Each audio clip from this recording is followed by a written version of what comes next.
Welcome to the IVM Podcast Network. Hi, this is Amit Doshi, and I wanted to thank each and every one of our listeners. It's been 2 years since I founded IVM, and it's been an amazing 2 years. We wanted to learn a little bit more about who is listening to our shows, and so we put together a short survey. The survey is anonymous, and we aren't going to be collecting any personal information. I would really appreciate it if you could take a couple of minutes out of your day and go to ivmpodcast.com/survey and fill it out. Thanks, and please keep listening. You're listening to Keeping It Queer with Naveen Narona. Hello everyone, welcome to an all-new episode of Keeping It Queer. Today in the studio with me, I have a very close friend of mine, Aditya Joshi. Aditya and I came to know about each other when I was hosting shows at Hive, and I learned that there's an entire cell at IIT which is reaching out to LGBT members from the community in the college itself. So it's like a connect thing for students in IIT. It's called Sati Connect Cell, and the cell was founded in 2011. It was there for a while, but Aditya joined in 2014 and really helped, create a niche for, or rather channelize the movement. So welcome Aditya to the show. Thank you, Naveen. It is a pleasure being here. Of course it is, because you get to see me. Of course. So on this show we talk to LGBT individuals from across different backgrounds, and the reason I wanted to get you in is because we always complain about how the current generation is little aloof from the fact, but if you go out to the Pride, or if you go out and talk about this, you see there's an entire new generation ready to understand and accept this. Even if you look at the Pride, there were so many supporters, and the fact that there's young people now channelizing the thing. So you came in at a very key point in the struggle of getting rights, and getting a young voice to the whole movement is amazing. That's true, yeah. So I want to learn about how your life was starting from the very beginning. So go back all the way to when you were young.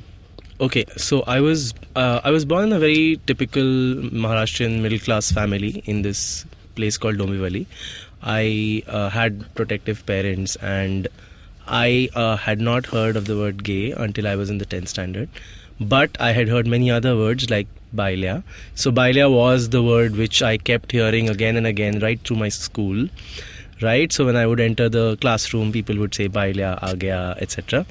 And it was obviously not pleasant. It used to affect me personally. I by the time I was in the 9th standard, I had stopped interacting with people because I was very scared.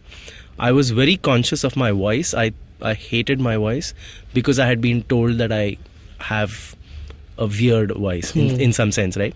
So essentially I was very underconfident.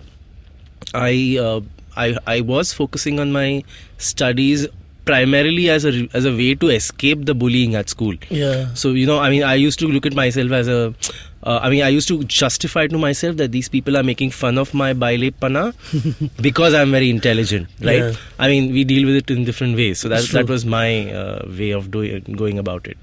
When I got into the 11th standard, we got internet at home, and that's when I managed to find out things changed. I found out this. I got to know about this nice chat room called the Man-to-Man chat room. Wow. And I used to initially go there and chat as a girl. I don't know why. And I did not get any attention. Then I realized that, this is a place where you can actually be a man. Chat as a man and talk to a man. Ain't nobody wanting a girl.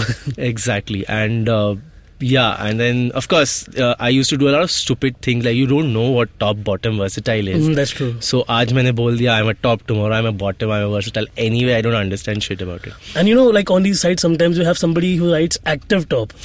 Like you have either active or passive, or a top or bottom. You can't be an active top. Like I don't know how many men are you going to pound at the same time. Well, very active, hyperactive top. Yeah. Yeah. You don't say passive bottom.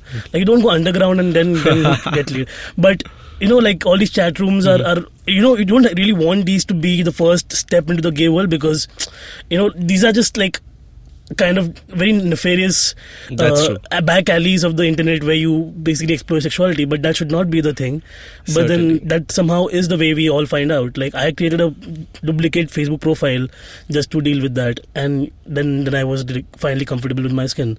But so this chat room, did you really get some action there, or how was it? That's right. So I think sadly, because we don't have avenues in the real world, we have to look for online mediums to really reach out to people who might be interested in us. And to this day it continues, right? Exactly. The anonymity and secrecy and hiding and Certainly. And I think it also casts a shadow on the way we view our sexuality, or the way we begin, at least, where we look at being gay as, and then going online as a way to sleep with men. That's true. The idea that two men can romantically be with each other and perhaps, be in a relationship with each other dawns much later. Initially, you just look at it as, मेरे को आदत लगी है, मेरे को, I've gotten hooked to this new habit. And you get spoiled also, because then when you actually go to an event where there's other gay men, it's so difficult to make eye contact and really talk to them because you're so used to the online world. Dude, haven't you noticed, like, at many of these gay events, people are in their phone looking at Grindr rather than talking to each other. Who's there around, so I can साले जाके बात करना, वो तेरे सामने खड़ा है. Impress them. But yeah. Not everyone's you, no? Yeah, that's true. Yeah. I'm not... Yeah, it all started with online mediums. I started meeting a couple of them for different reasons, including hooking up with them. And then with time I came across this group called Gay Bombay, where I started attending their events, mostly meets to begin with. 2008 I moved out of home. I started living in a hostel. So then I was alone. I could venture out at night, so I could attend the parties. That's nice. So so then that's when really I started meeting a lot of people, and I realized that being gay was not restricted to hookups, but I could have friendships, I could have relationships, I could have bonds with people in different ways. So then, like, you really got out of the whole mold of the internet world. And exactly. And then it was quite a revelation for me that I remember meeting this dude in 2005, and then I met him, and then we did things. And after we did things, I wrote him a message saying, "See, I'm not gay. I'm actually a social sciences researcher, and I was just researching as to how do two men do it." Okay, so I have done stupid, foolish things like these, but beginning to attend these events really made me realize that there's a lot more than. So what did the guy say? Like, for researcher, you're pretty good in that. I'm sure he passed around that message as a joke to many of his friends. Yeah, but that's funny. Yeah. But it's fun, like, to also have that side to your life where you can now go out and talk to people normally. Exactly. And I think that's important. That's very key to having a bonding somewhere. But are the GB parties as infamous as they are? Like, what was your first experience of going to a first party? So it was interesting because I had never been to a nightclub in my life, right? And then you see, then the only nightclubs you have seen are the Bollywood nightclubs where people are choreographed. Yes, exactly. And then there are background dancers, etc. And I don't want to be a background dancer, right? Who does? But the idea was, it was fun. It was interesting. I liked the semi-anonymity which it provided. I mean, I could interact with someone for a short while and then move on to somebody else. Yet it was more than my online contact. So it was very interesting. I used to go very, very frequently. But now I think I'm old, so No, you're not. No, just saying. I'm only 16. No, not really. 29. So... So yeah, I mean, things change. But then parties really helped me, and these meets really helped me best part is you don't have to go to people and say ASL on their face. You can judge. But what is the smoothest line some man has used on you at a party, or have you used on someone else? No, nothing that I remember. I don't do all this. I'm a decent guy. I just take them home. But you must see something to take them home, right? You just can't No, yeah, of course. You don't lay breadcrumbs on the floor to guide them home. You just have to be smooth at somewhere. And I know you're a smooth guy. Well, no, not really. Stop doing that. Bear power. Yeah. But I mean, funny things, but then, But for our listeners who don't know what bears are in general, bears are a very different community of gay men who are burly, who are hairy, who are more rugged, and it's not like we want to put our own label alag se, but this was all born out of again inter-gay stigma where hunks were like, you guys are too fat or hairy, or you're not too well dressed enough and everything, and the gay bears were like, this is the way we are, and like there shouldn't be discrimination, body shaming rather. That's right. Body shaming. That's why the certainly. bear community was formed. Certainly. Yeah. So and then so many times do we? So many times do I get to hear that? Oh, you're so hairy. You're a bottom and you're hairy. How come is that? How come that is possible? I mean, which is why I think it really helps to have a subculture which I can identify with and hope that I'm not discriminated against. So I had this very fun interaction once where a friend was like, a homophobic friend was like, today you'll want to have sex with the men, tomorrow you'll want to have sex with animals. And I was like, if you knew the kind of men I have sex with, they're called bears. So I already have some animal instincts in me. But yeah, moving on from the bear part. So nothing smooth happened, you're saying, in the earlier days of... Only hairy happened. So as I was meeting people at these events, I also... in my personal life, I had started telling my friends. So, once you really interact with people, the confidence within you grows. So I had started coming out to college friends. Who was the first person you told? I told this college friend called Priyanka, and she was my age. She didn't understand anything about it. But then she became a very good friend. You know how it is, right? Yeah. And then... you acquire fag hags as you go along. Exactly. And then they and the first women you tell are always like, we call dibs on your future life. Like, if you're getting a boyfriend, you're going to hang out together. They build a lot. And we did that. Yeah, totally. So, yeah. And then, the disadvantage of that is after a point, when I used to tell my mother, I had not come out to her, but when I used to tell her that I don't want to get married, that's how I really started talking about the topic at home. Like, you do want to get married, but not to a woman. Like, the specification doesn't come until much later, right? Exactly. So I used to tell my mom that I don't want to get married. And then she, for a long time, conveniently thought that Priyanka was my girlfriend and we had a breakup. So I was a Devdas. But yeah, she didn't know that I was a Devdasi. Paro. You're actually Paro. Thanks. Sorry. So essentially I started coming out to people, I started coming out to friends, but I was not, so until 2011 that's when I completed my MTech from IIT Bombay. I was not particularly out to the world. In 2012, when I started working for a software company, I was very comfortable in the sense that I was independent economically, I was living by myself. So I realized that it was time to come out to my parents. And in 2012, they were visiting me. So they were in my house. So I was like... So you were in your early 20s back then? 24, yeah. And then I realized that... then I thought that, I could tell them now because wo mere ghar pe aa rahe the. So, please, I could just say ki zyada problem hai to you can... Yeah. Maybe so I'll get a guy over to explain the point much better. If you have questions with demonstration. Yeah, birds and bees. But no, not really. So actually I got my brother and my bhabhi there, and in the presence of my brother and my bhabhi, I told my parents. My parents were both shocked. My mother did not know what the word gay meant. My father had read it and heard it in different contexts, and when you don't know it properly, there are a lot of misconceptions that you form. So my father thought that it happened because I was raped in the IIT hostel and things like that. So it took a lot of time to help them get over the misconceptions.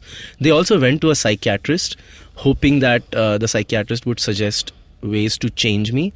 But luckily for me, the psychiatrist turned out to be supportive, and then the psychiatrist changed my father in return, which basically means my father became supportive. How did he turn around? Like the psychiatrist spoke to him, and was it like an easy conversion, or what? So I think because both my parents had a scientific bend of mind, they really did not go the religion angle. Because I think had they gone the religion angle, it would have been very difficult to convince them. Because it gets difficult. Which is the case for everybody almost. Exactly. It is. We cannot argue with religion beyond a point. But however, because my parents relied on medical advice, when the psychiatrist told them that it was not something that could be changed and that it was okay to be gay, my parents started looking at it positively. They had my brother and my bhabhi to talk to, which I think was a big support for me. Because when I come out to them, I'm the villain. I'm on the other side of the line. So they need somebody who seems to be on their side of the line to bridge the gap. And in my case, it was totally my brother and my bhabhi who made sure that they talked to my parents regularly and answered their questions. And then they knew things. So for example, in 2010, when my bhabhi was my brother's girlfriend, she had created a Guys for Men profile called Ghatko Par Top and chatted with me. And this is interesting. But how did she know there's Ghatkopar top? so my brother and I shared a computer. Okay. They saw the history. They saw a website called Guys for Men there. So lazy. They went there. Cookies disabled. Yeah, अरे दम History. था यार. हाँ. हाँ, and then there was no incognito mode then. But history को delete कर सकते थे पहले भी. आता नहीं है यार. ठीक या है. करना नहीं था. Well, maybe I don't know. That's a but subtle way of saying, yeah. luckily, so they saw, my brother saw the website and then they talked about it. कि क्या हो रहा है? Let's see what he's doing. And they created a profile. Wow, so your brother went to the whole deal of looking at male torsos in G4M. And he came across. He found my profile. He got his girlfriend create a fake profile, get somebody's pictures. And message me, etc. So the idea was they were just trying to understand what I'm doing, and see they themselves were in college back then. So perhaps there was a semi prank. And they know that young people do have sex now. It's not a big deal. Exactly. So the idea was that they were just trying to understand what I was doing and if I was being safe about it, or if I was vulnerable to anything. Once they realized that, she deleted the profile, and in 2012, when we were in a parents' meet in Pune and they were on stage next to me, she broke it to me that, oh, boss, 4 साल पहले तेरे साथ Ghatkopar top ने बात किया था. That was me. And I'm like, yeah, right, okay, great Damn. place.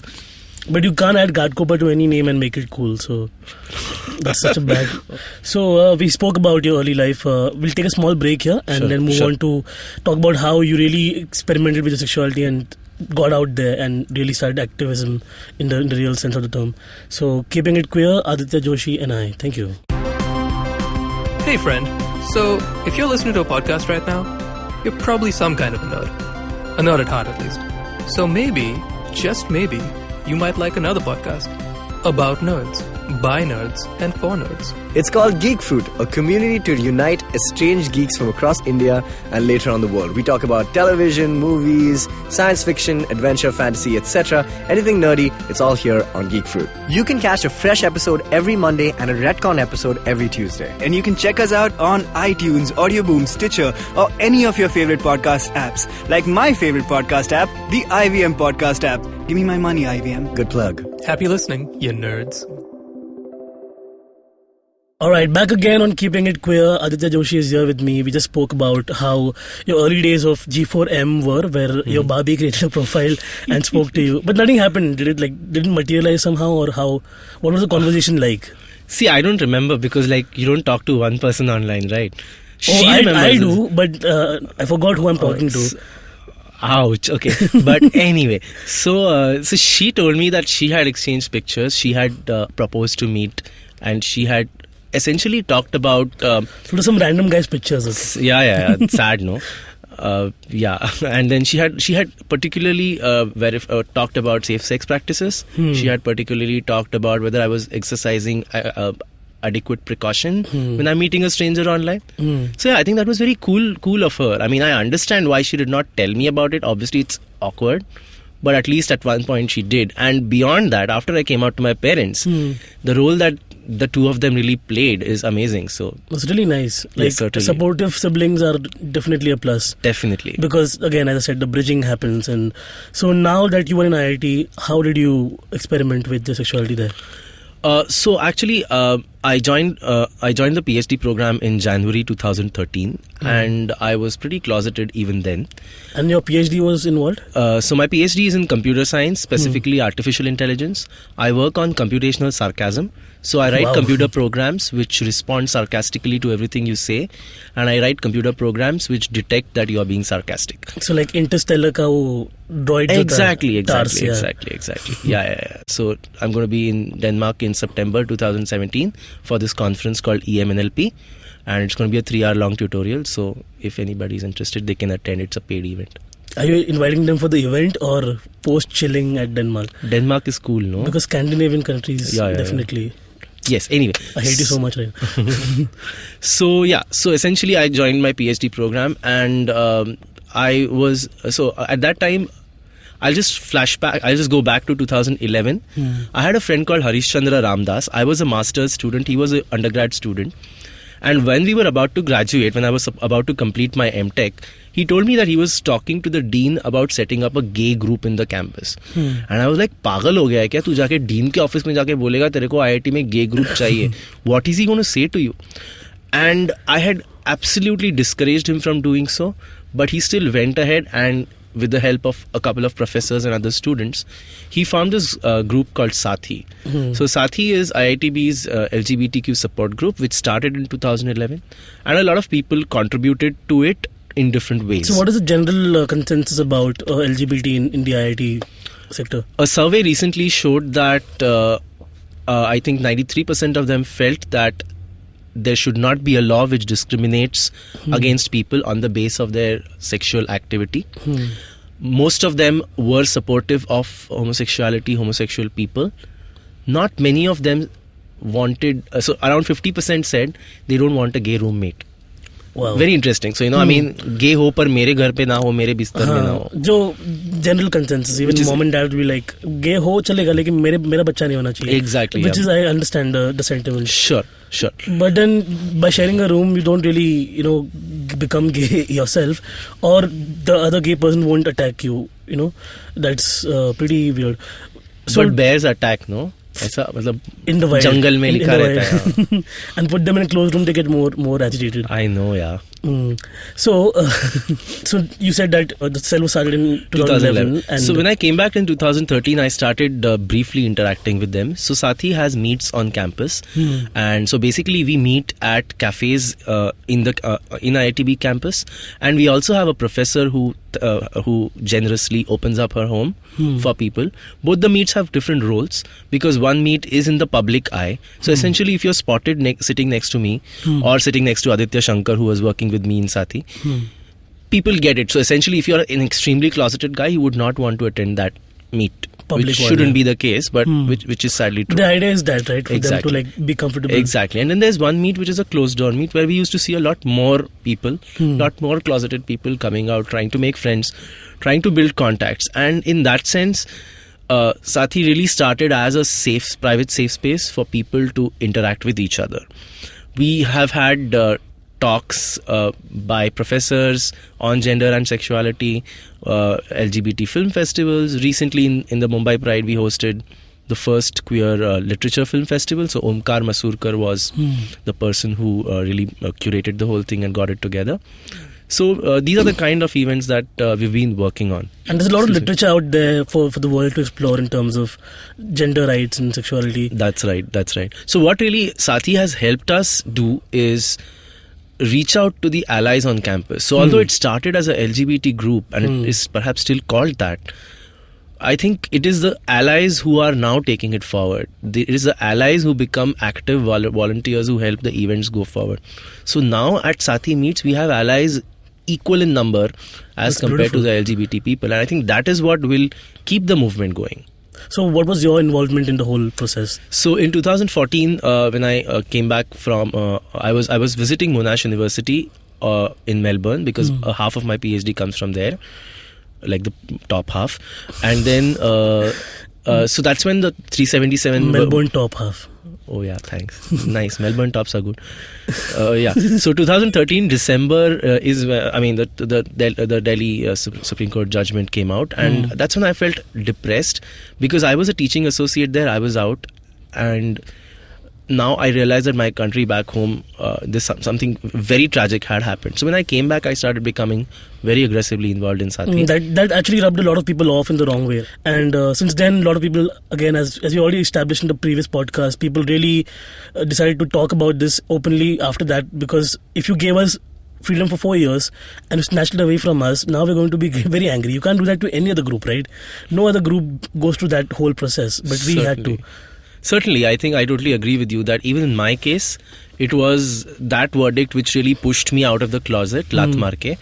And after I came back to Mumbai, I started getting involved in Sathi. So I was so basically Sathi Sathi organizes an orientation program for new students on their first day.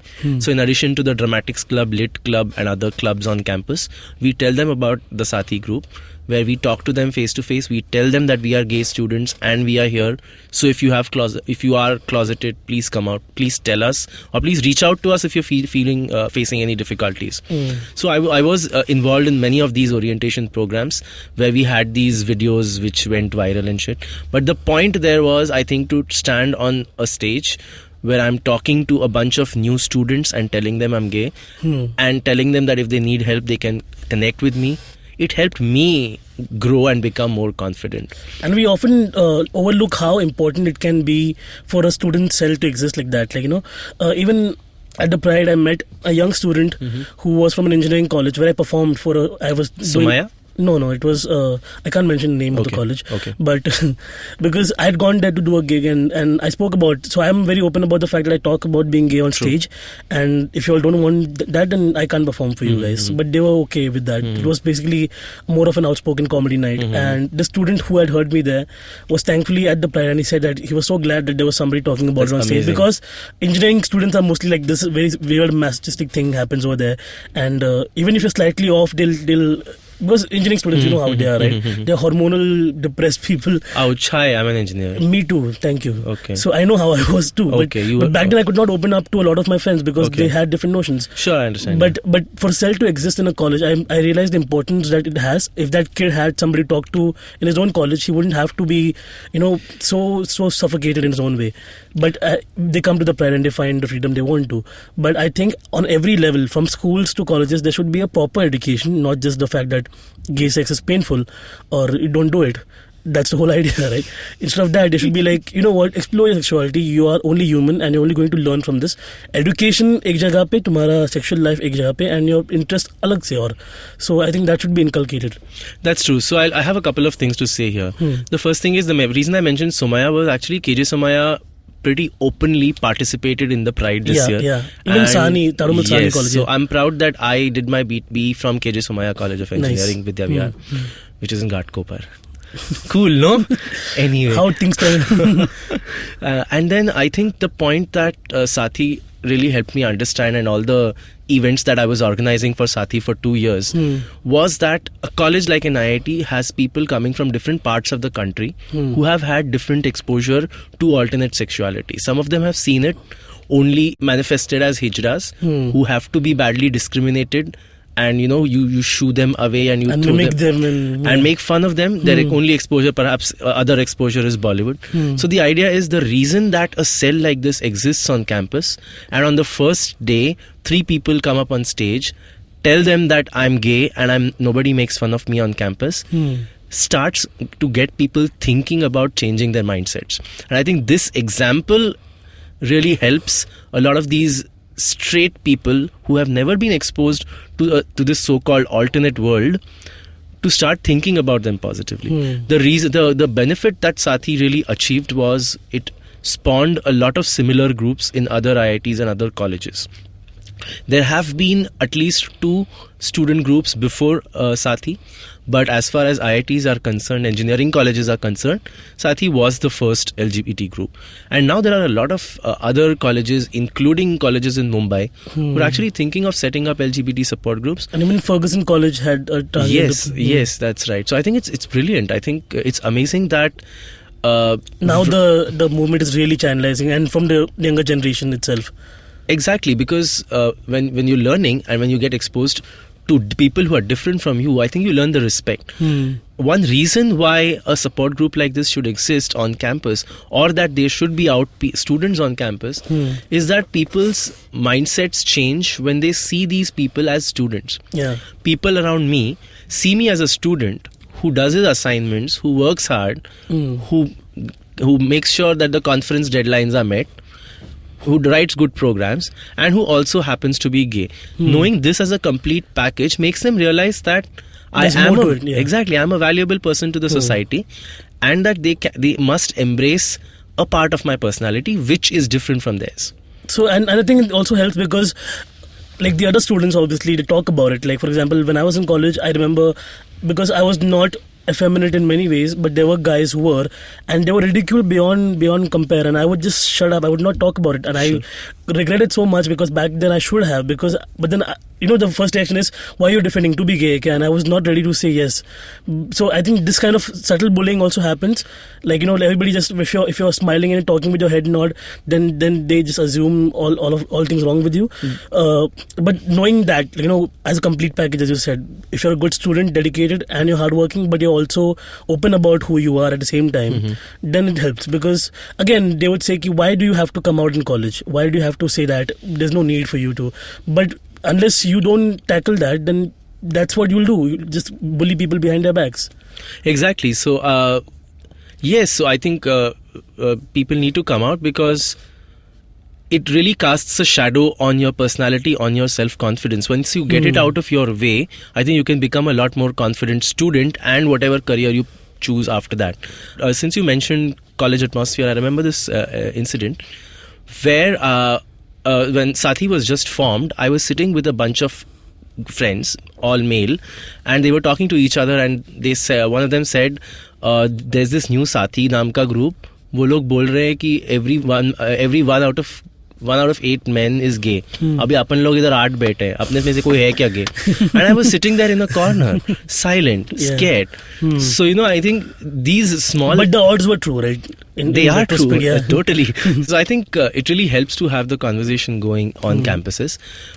I also would like to mention, you just said, and in the course of our conversation, we just mentioned that when somebody is a good student, it is easy to accept that they are gay. Where do the bad students go? Precisely. It is terrible that one has to be a good student to be accepted as a gay man. Most of the gay stories that we hear of, or even in films, etc., we say that, oh, this person is an ideal man, an ideal son, an ideal brother, friend, and he happens to be gay, so you must accept him. What about the people who fail? Precisely. What about the people who are not doing well?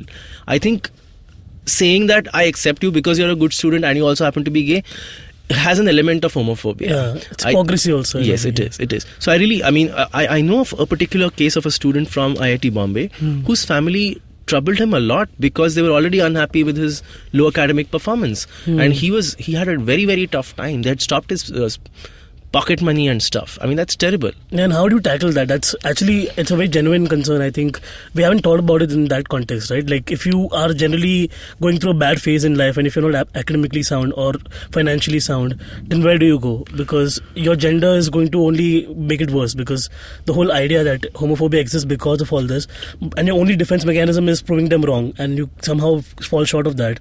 That is actually terrible. Yeah, I think the only thing that I can think of in this case is that allies really help you. And it really helps if you can somehow manage to have a few close friends or relatives or siblings who understand you and who are okay with you. And I think we live in a society, and therefore the strength has to come from somewhere. It also helps to have a couple of close gay friends who talk to you through your difficult times. And I've had some amazing friends who have been there for like 14 years now. So all of us have had our difficult times when we're feeling low, when we feel rejected, when coming outs don't go as planned. So, for example, for about 8 months after I came out to my parents, they were not happy about it. So it was then that I turned to my friends who also happened to be gay, and they were the ones who were talking to me about it and helping me get through it. So I think having a social network helps. That's true. Like, even so on a personal level, I remember I had actually gotten a job after engineering and everything, but I did not want to pursue it. So I just flunked, basically. I flunked my test at the company I was placed in, and after 2 weeks I bounced. So now breaking that news itself was very difficult for my parents, because they had put in all the money and the aspirations and all that, and I basically shat on all the aspirations and told them, you know what, I'm going to be a writer now, which was terrible. So I imagine if I had come out to them first and then told them that I'm not going to be fulfilling their dreams, that would have been very terrible for them also, because they would be like, shit dude, what is this guy going to do with his life? He's not going to marry a woman, he's not going to have a decent job, he's going to just be a low life. But that somehow I persevered, and I really wanted to prove them wrong, that I can do something else. I think, do you think there's that element that you can somehow find your own voice, your own expertise, and then prove the world wrong, or you don't have to rush to coming out and everything? Basically, everybody tells you that, right? First reach somewhere and then tell people.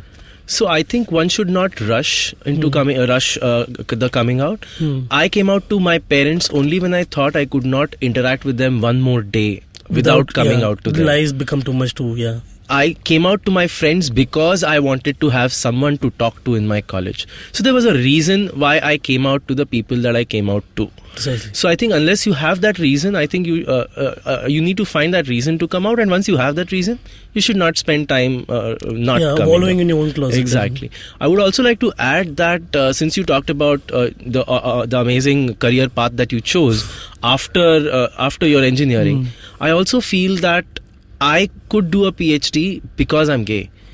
Because if I were not gay, I probably would be married by now with 3 EMIs on my head. And at the age of 29, when you earn very little, it gets difficult. So I think there are many positives that you can make from the so-called difficult life that has chosen you. Because you decide to rise above the occasion. Exactly. So, I knew that I was going to be single. I knew that I would not have a responsibility of a wife and children, which is why I decided to, pursue a PhD and at least fulfill that dream of mine. So I think being gay also allows you to opens many doors for you. That's true. Including the door of your closet. That's true. And you step out like a diva and you rule. Anyway, so that I think we had a lot of insight into this whole conversation about being a student and coming out of closet at the same time. We'll now take another break and we'll talk about some other stuff after this. Did you know that some termites in Africa have a pleasantly minty flavor? Did you know that India's largest music festival was in a way conceptualized in Estonia? Did you know that the awesomest chips in the world are found only inside US prisons? Hello, I'm Chuck. I'm Shrikit. And I'm Naren. And together we are Simplified, a podcast that helps you appear smarter to an audience that knows no different. Or give you some stuff to talk about at parties. We are ultra-crepidarians. And if you don't know what that means, then tune into Simplified with a B on iTunes, Audioboom, or your favorite podcasting app. Episodes out every fortnight. Back again on Keeping It Queer, Aditya and I were talking about how it is difficult to be a queer student as well as a failing student at the same time, or not doing well academically or financially. So how do you think we get out of that rut? How do we help and reach out to people like that? So I think it is a difficult situation because when you do not do as well as your peers, you tend to draw yourself into a shell. So to begin with, you're in a closet, and then inside the closet, you're drawing yourself into a shell. So I think it is a very, very difficult... And depression can take a toll on you, basically. And it will just further, make things worse for education and everything else. It certainly does. And the reason why I really brought this up is a very close friend of mine who was undergoing a similar situation, who flunked a couple of subjects, and at the same time who had come out to his parents, and whose parents blamed his being gay on his not doing well academically. So like you said, it was a spiral, and it was a vicious circle where he thought he was not doing well because he was gay, and the cycle continued. And it just kills you from the inside. It does. So I think it really helped that he was talking to people about it. He had started writing a secret blog where he was talking about his woes. He had to, in the process, come out to some of his professors because he had to tell them that he was facing troubles. He also took help of the counselor at IIT. And I think with communication, by talking to people around him, things get better. And I think he's doing very well now. He's graduated and he's doing fine. So because we spoke about how you have to be comfortable in your own skin and in your own life to be able to come out of the closet, but at the same time you have to realize, and for all the listeners out there who are if they're in the situation, then there are gay groups out there, LGBT groups out there who can actually help you out, who will talk to you, who can counsel you. There's Yaria, there's Umang, there's Humsafar Trust, and you can personally reach out to anybody else out there. You can reach out to Harish, you can reach out to me, Karthik, Aditya, and I generally want to reach out to the youngsters out there who are really, really suffocated in this situation. And it makes me really sad from the inside that we have to live in this world where persecution comes with the added adage of having to prove yourself. It's terrible. So if you ever really need somebody, just reach out, and there's an entire support system out there. It'll get better. And also, if you are a student in a college trying to see if your college can have a support group like Sathi, please feel free to reach out to Sathi. We have been in the process of helping many other engineering colleges because we only connect to them, and we've got nothing against any other college. So you may be from any college. If you feel you want to test the waters of having a LGBT support group on your campus, please get in touch with the good folks at Sati. It'll be great if we can help you. And I think it should be imperative. There should be a government sanctioned property, like, because we have all these other IIT and IEEE and all these international certification brands which give you certificate at the end of the year saying ki you can now get a job. But I think this is also a very important part of people's life where gender and sexuality should be explored in the college itself, because everybody is having affairs. Imagine how it is for a gay youngster when he sees a straight colleagues or straight student friends having a relationship and being happy in their relationship, and all you feel is sad because you can talk to no one and you can't have the kind of comfort or relationship inside the college. Exactly, totally. For example, many Marathi movies these days, since the last 4 years, have been talking about school ka pyar and all that. Yeah. So there's a Marathi movie called Shala, and there's another called Ti Sadhya Kai Karte, and my mom wants me to watch those movies, and I say that I don't have those life experiences. Precisely. I don't have the gudgudi in my stomach when I think of school and my first love in school. The feeling I have is that guy whacked me in return. Yeah. So the idea is the trauma of that is yes, all exactly. So the I have different life experiences of how my first relationship came about. So I agree that we do not connect with them. Connect with the other representations and other relationships that we see forming around us. So it really would help to have support groups and support systems embedded in our education system. But it is only recently that things like women's cell and anti-ragging cells have started coming up on campuses. So I think we have some way to go with this in terms of LGBTQ support groups. So I think I'm glad you brought up ragging as well at this point, and that's a very intense thing that happens. And students have killed themselves in the past. Yes. Queer students have gone to the process of being traumatized, being called, as you said, baila or good or chakka and all that, and then they finally could not take this, and then they just took their own life. And from an engineering perspective, I know how difficult it is, because you have to struggle with the whole grade thing. You are already depressed, and then this, as we said, so inside the closet you're mulling over all these things, and then eventually it gets onto you. So how do we tackle this whole ragging behemoth? So yes, I think the provisions which exist on educational campuses I feel they're going in the right direction. If a student is being ragged in his or her college because they are effeminate or anything else for any other reason, they should reach out to the ragging cell. The anti-ragging cell will be supportive of you. Tell them exactly what the reason is. Do not mince words. Be very direct and say that they're making fun of me because they think I'm effeminate. And I think this will help to get the ball rolling. So grab the bullies by the throat and really confront them. Certainly. And we live in a modern world where we can talk about it. Voice your opinion on Facebook, Twitter. It's okay. I don't know, if you don't want it to be on social media, that's okay. But you can always put out the concern that there's people who are ragging me or who are talking shit, and definitely they should be put down, basically. Yes. Not put down, that's very severe. But basically they should be shut up, and it's possible. Certainly. Communication, as we said. Certainly. So, as we said, talk about it and it'll get better. So that brings us to the end of this episode, Aditya. How did you feel talking? Yeah, I had a great time. I think I said a lot of things which I haven't. This has been my naughtiest interview, and I wasn't even naughty, right? Yeah. So I think, thank you for having me here. It was a pleasure talking to you. Thank you so much, Aditya. So, if you are someone out there, again, we'd like to reiterate that if you are a queer student and in need of counseling or talking to someone, we are always available. You can reach out, as I said, to Yaria, to Humsafar Trust, to people of Qgraphy, to people of Gazy, to people of any basically queer organization out there. They'll listen to you. Just reach out and they'll be there. Thank you. Well, if you enjoyed the show, you can listen to more of it on any of the podcasting apps you like. You can look out for us on Audioboom, Pocket Cast, Stitcher, Beyond Pod. But if you're looking for us on the iTunes India store, you might have a bit of a trouble finding us because of the language used on the show. So be sure to change your location and then listen to us. For now, it's me, Naveen Narona, signing off. Goodbye, thank you so much, and please continue keeping it queer.